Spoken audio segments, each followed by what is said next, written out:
Nasa state of calamity ngayon ang General Santos City kasunod ng magnitude 7.8 na lindol kahapon. Isa ang Gensan sa mga napuruhan ng malakas na lindol na ang sentro ay naitala mahigit 30 kilometro sa timog kanluran ng Maasim, Sarangani.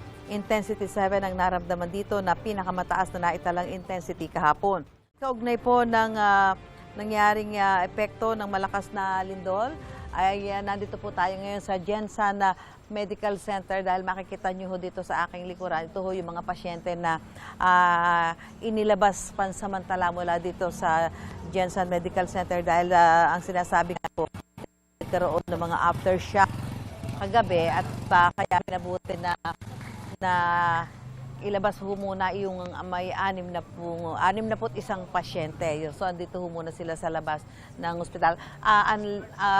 Kailangan muna ho magkaroon ng pagsusuri doon. Makita yung integridad nung gusali bago ho ipasok itong mga pasyente na ito na ngayon nga po ay pansamantalang tumutuloy dito po muna sa may labas. Samantala, ngayon po, makakausap po natin si Ginoong Kevin Palaka. Siya po ang hospital administrator nitong Gensan Medical Center. Ay magandang umaga po.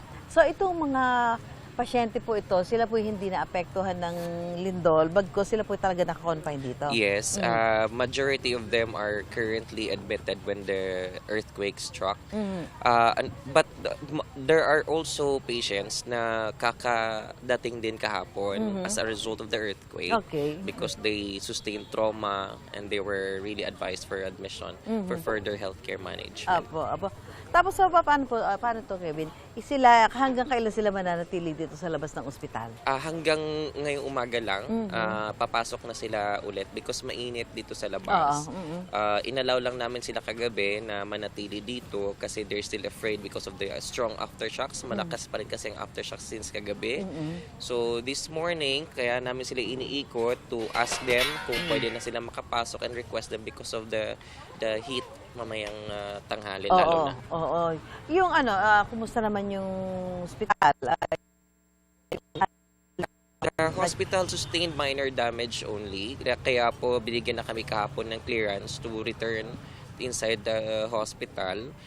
The only damage we noted is on the side wing of the facility. Yun lang. So, paano ang dito? Kung if ever magkakaroon uli ng mga aftershock, so ano ang gagawin? Ilalabas uli sila? Ilalabas ulit sila kasi the temporary position nila dito lang naman din sa lobby muna. Hindi namin muna sila babalik sa second and third floor. Sa matataas na palapag, yes, hindi na muna? Hindi na muna because of the aftershocks. Para kung if ever na kailangan silang ilabas, mas madali lang. Mas madali na. Okay. Yes. So, ang ano nyo lang dito ay 61. You have 61 patients, tama We ba? have 66 right as of this morning. 66 66 patients. So may mga nadagdag na tayo, yes, Kevin. So maraming salamat. May mga doon ba sa mga dinala, may mga nasugatan, nasaktan because of the earthquake? Yeah, meron. May bata kami kahapon na sa forehead yung injury while her mother is injured at the back. Malaking sugat talaga sa likod. Kaya finorward namin sa ER kahapon for further management at saka in-advised eventually for admission. So, dito pa ba sila ngayon? I think they have discharged late in the evening last night. Apo. Okay, maraming salamat si Thank you. Kevin Palaka, siya po ang hospital administrator. So ito po, ngayong umaga, papasok na po itong mga pasyente na ito, 66, sabi nga ni Kevin, at na medyo mainit na ho yung panahon. At if ever, papasok ho sila, dito lang ho sila sa ground floor.